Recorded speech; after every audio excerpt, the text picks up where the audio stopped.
Muraho neza mwese. Iyi ni Gatigisimu Room cyangwa mu kinyarwanda rusange wabyita icyumba cy'ubwigishwa, aho ahagenewe kwigira ibijyanye n'ubukirisitu. Nk'uko nari nabibatangarije ubushize, gahunda dufite ni ukugira ngo twunganire gatigisimu zisanzweho mu rugendo rwo kurushaho gusobanukirwa ubukristo no kwicuma imbere muri urwo rugendo. Intego nta yindi ni ukugira ngo urugendo rwo kwisubiraho, ni urugendo rwo kureba aho utabigenza neza kugira ngo bikosore, urebye n'icyo tugamije. Ubushize rero nari nababwiye ko tuzajya twifashisha inyandiko zitandukanye kugira ngo zidushyigikire muri ayo masomo. Uyu munsi rero nifuje kubasangiza udutabo dutoya tubiri, udutabo amatorero menshi akoresha, ariko kamwe kitwa Gatigisimu ya mbere, akandi kakitwa Gatigisimu ya kabiri. Ni ubutabo twagize amahirwe yo kwiga, abize batwigiyemo. Ni udutabo wiga usobanukirwa cyangwa se wigishirizwamo ibijyanye n'ubukirisitu. Kenshi rero ni ba mwarimu badukoreshaga cyangwa se batuyoboraga mu masomo yatwo. Ubwo rero ubwo uyu munsi ari n'umunsi w'abarimu, nagira ngo nshimire abo barimu bose bitanze bakatwigisha iby'ubukirisitu. Ubukristo rero kimwe n'andi masomo, nubwo bifite aho bitandukanira cyane, burigwa kandi bukanigishwa. Iyo rero umuntu ageze ahantu mu buzima akabona ko ubuzima bukeneye isomo ry'ubukirisitu, biramworohera gutera intambwe yo kugenda aho babwigisha kugira ngo abwige. Ariko iyo umuntu abihaswe cyangwa akabijyamo atabizi, ashobora no kumara imyaka 10 muri iryo shuri ntacyakuyemo. Niko bigenda. Ubukristo rero naryo ni irindi banga ry'ubuzima. Nk'uko umuntu abyiruka akavuga ati nkeneye kwiga ubuganga, nkeneye kwiga n'ibindi, kuri jye mbona ari irindi banga umuntu akwiye gushyiramo imbaraga akiga. Aho nashyiriye imbaraga muri bwo ntabwo ndicuza. Habaho ikintu cyo kuvuga ngo reka, ngira ngo nicyo cyeze cyo kuvuga reka twigire perime y'abantu bakibyiruka. Ariko umuntu akiga perime ashaka kwiga gutwara ikinyabiziga. Ariko iyo umuntu yiga ubukirisitu aba nawe ashaka perime ariko ngira ngo yo gutwara ubuzima. Ubwo rero hariho itandukaniro rikomeye hagati yabwo n'ibindi. Ariko iyo umuntu abigiyemo afite umutima, byanze bikunze ubukristo bumufasha nawe kwiga kwitwara, ntagonga abantu, ntanakore za mpanuka tuba turinda ibinyabiziga. Nk'ubwo rero nk'uko umuntu ashora byinshi mu kwiga ibinyabiziga, ngira ngo ni nako twagashoye cyane mu kwiga uburyo twitwara. Utu dutabo tubiri rero uti waduhitiyemo iki, duhishemo iki cyatuma natwe tuzadushaka tukadusoma. Utu dutabo ntabwo ari ibisubizo birimo bitumye ntubasangiza, oya, ahubwo impamvu naduhisemo ni udutabo twiza tw'ibibazo.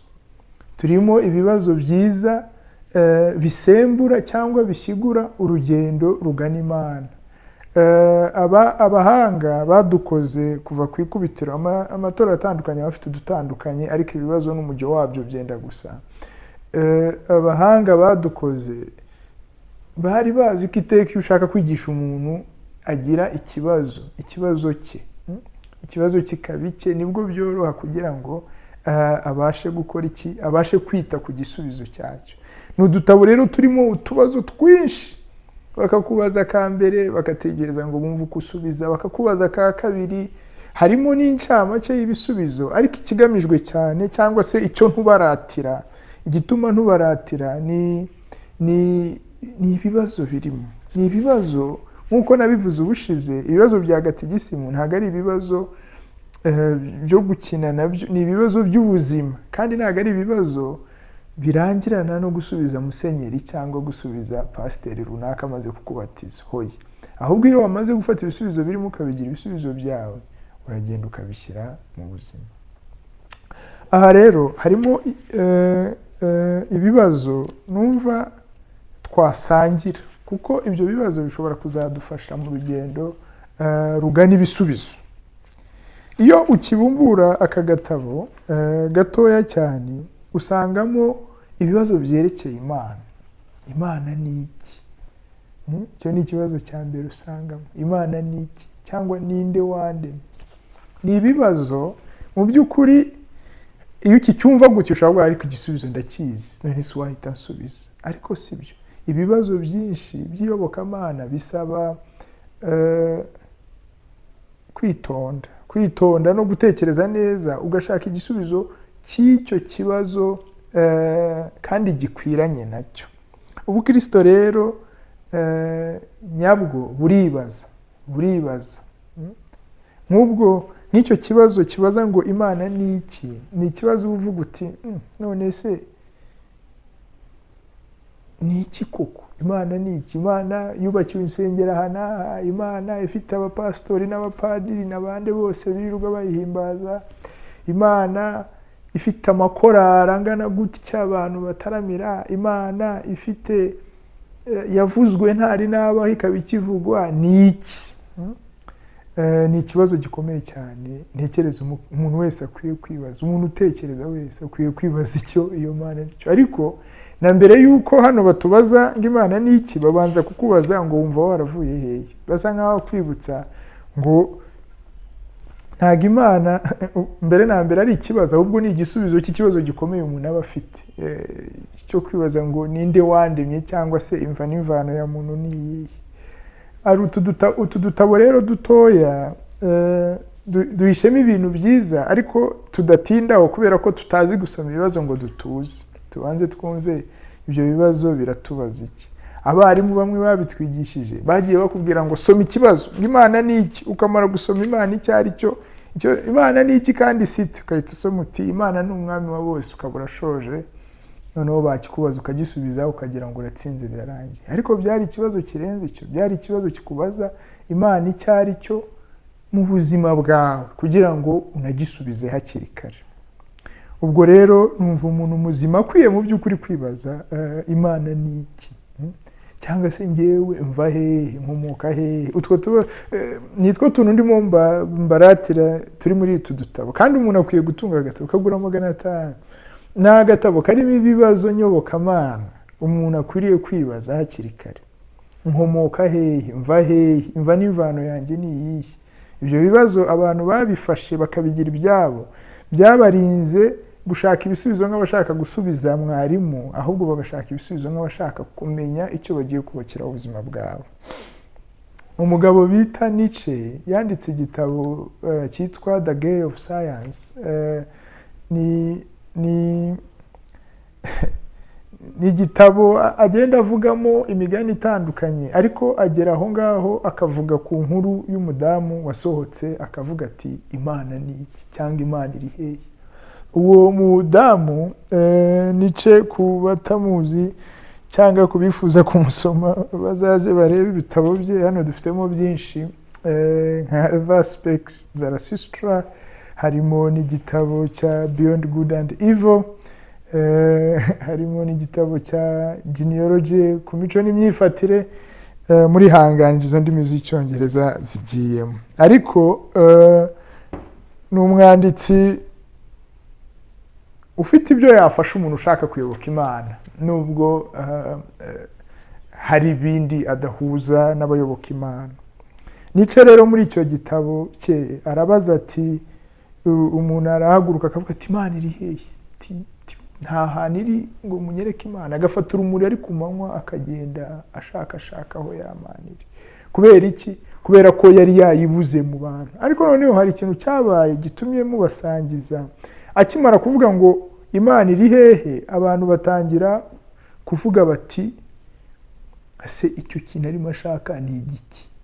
Abo yabibazaga, abaturage bari bari aho, icyo kintu arimo ashaka ni igiki? Kubera ko n'icyo kibazo n'iryo jambo Imana ntabwo bumvaga icyo ari cyo.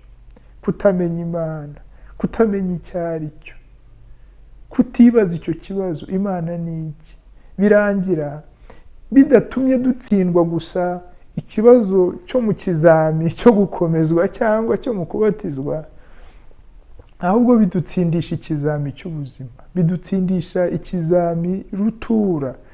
Iyo umuntu arimo kwitwa, uko umuntu yitwara, uko umuntu agenda, byerekana rwose ko yashubije iki kibazo cyangwa atari yagisubiza. Ubwo rero bantu mushaka gusoma, ndagira ngo mbaratire kandi mbarangire udutabo turimo ibibazo bikomeye ukwiye kwibaza hakiri kare. Imana ni iki?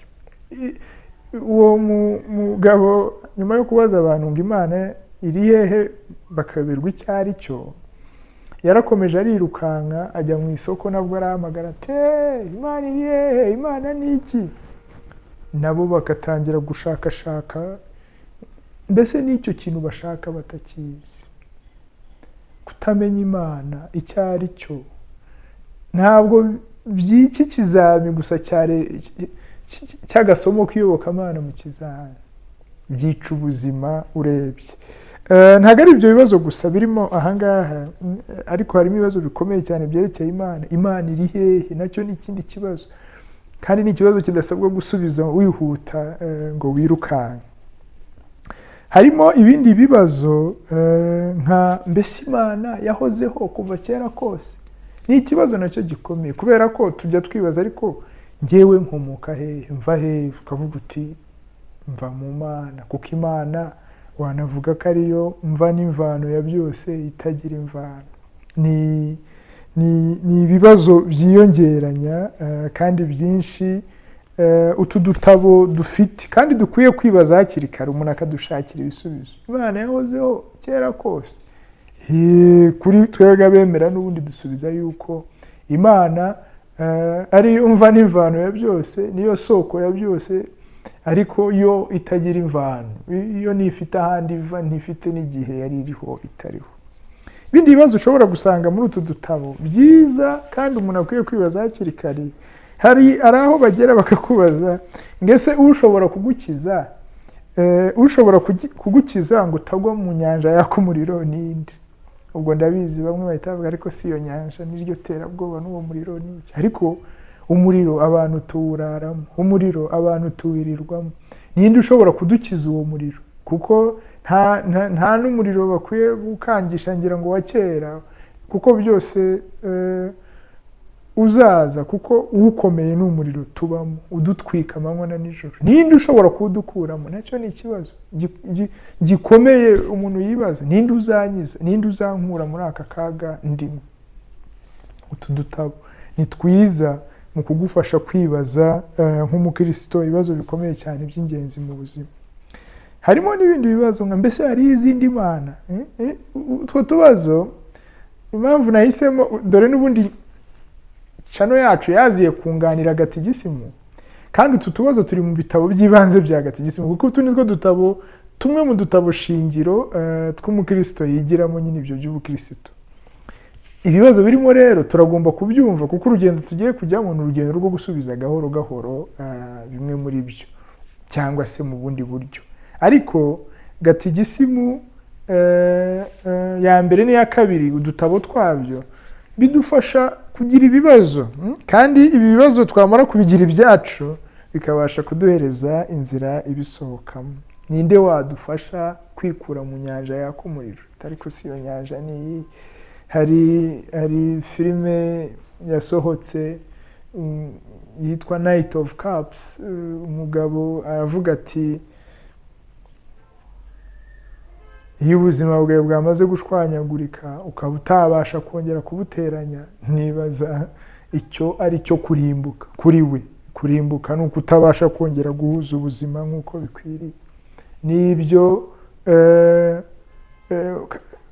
ibyo bintu bibaho. Urumva utu dutabo dutegura umunyeshuri uwo ari we wese gutangira kwibaza ngo ariko iki kibazo ndagifite, iki kibazo ni icyanjye, bityo bikamuzamura mu nzira ishakashaka kumenya.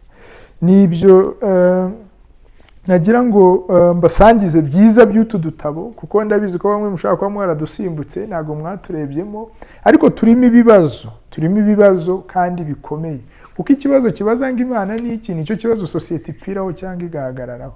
Iyo sosiyete yananiwe kumenya icyo Imana ari cyo, yitwara nyine nk'aho itazi Imana. Iyo sosiyete yamenye icyo Imana ari cyo, yitwara nka sosiyete z'Imana. Iyo umuryango uzi Imana icyo ari cyo, urayubaha nyine mu mibereho yayo. Iyo utazi Imana icyo ari cyo, ubaho nk'aho iyo Mana nyine itabaho. Muri iyo nkuru nababwiye ntabashoreje, wa muntu arakomeza akavuga atariko aho ayo mato agera akabwira abantu atariko mbabwira ati Imana twarayishe, ati Imana twarayishe ntabwo ikibaho, ati yarapfuye, ati ndetse n'aya matorero mubona ni ibituro byayo. Ashaka nko kuvuga ati icyo Imana ari cyo twarakiretse, twaragitaye, n'ibisigaye tubona ntacyo byerekana kidasanzwe uretse urupfu rw'iyo Mana nyine mu buzima bwacu. Kutamenya rero icyo dusubiza kuki Imana ari cyo, numva ari ukwica ubuzima hakiri kare, cyangwa ubuzima budupfana hakiri kare. Soza rero, mudushake utu dutabo, murebe ibibazo by'ingenzi, ibibazo mubitekerezeho, mwitonde kuhita musoma ibisubizo. Numva ariyo nama nagira abantu basoma utu dutabo. Soma ikibazo ubanza ugitekerezeho, n'abarimu batwigisha numva ariyo nama nabagira, kuko abenshi bateranya abana bakabaha amasomo ati nusoma gutya ujye usubiza gutya, nusoma gutya usubiza gutya. Ariko numva ku barimu mutanga agatigisimu mu banyeshuri, mu bana, mwabigisha kwibaza bagatekereza, bakabanza bakumva ikibazo icyo ari cyo. Numva rero nk'uko twabivuze, gatigisimu nk'icyumba cyo kwisubiraho, nabahamagarira kongera gutekereza ku cy'Imana ari cyo cyane cyane muri iki kiganiro. Imana ni iki mu buzima bwawe? Icyo kiba ikibazo cyawe, wumve niba utarimo kubaho nk'aho Imana nta kiri cyo.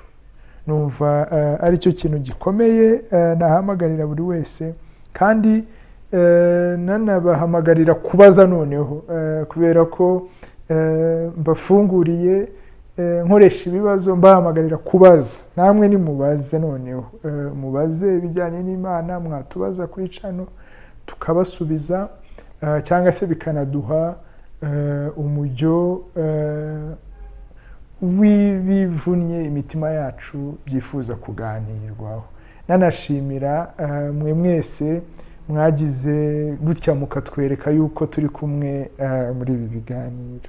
Ndabifuriza cyane kumenya kare icyo Imana ari cyo mu buzima bwacu, kandi nk'uko nabivuze, muri make wenda wavuga ko dukwiye kwisunga utu dutabo nk'abakirisitu twese bashaka kumenya Imana, kugira ngo tudukure mu tubazo, ibibazo byiza bishobora kudufasha mu rugendo rwo kumenya Imana. Murakoze, naho ubutaha mu bindi biganiro.